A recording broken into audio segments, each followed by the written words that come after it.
Fido Air. Yung riding si sir ng Fido Air. Ano sir, kumusta? Okay. Okay?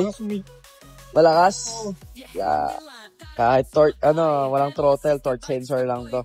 Pero lakas sumipa ni Fido Air. Oo. Meron na. Siya ngayon naka-sports. Sports, kaya pala malakas, naka-sports. Pwede rin sa phone, may app kasi si Fido. Pero pwede rin si sir sa watch. Dalawang mode lang. Normal saka sports.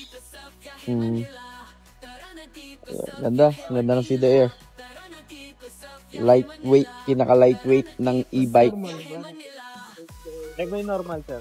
Ayan, test si sir naman yung normal mode.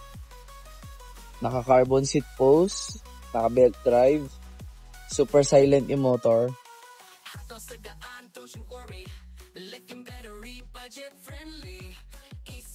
Repair and battery upgrade. Pinapangarap mo, let's create. Ride for the ride, faster. Welcome to the future. Sa Biyahe Manila, smooth out adventure.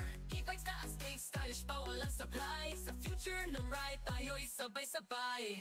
Tara na dito sa Biyahe Manila. Tara na dito sa Biyahe Manila. Tara na dito sa Biyahe Manila. Ang gaan! Meron din pag normal. Mas okay naman. Kasi yung isa, yung Sports. 21. Yung 21. Pag normal bike. Doon no? Tingnan mo si Bigilicious. Inikot-ikot na. Okay. Message us or visit us at Viaje Manila to check out the other units that we have. E-scooter repair and battery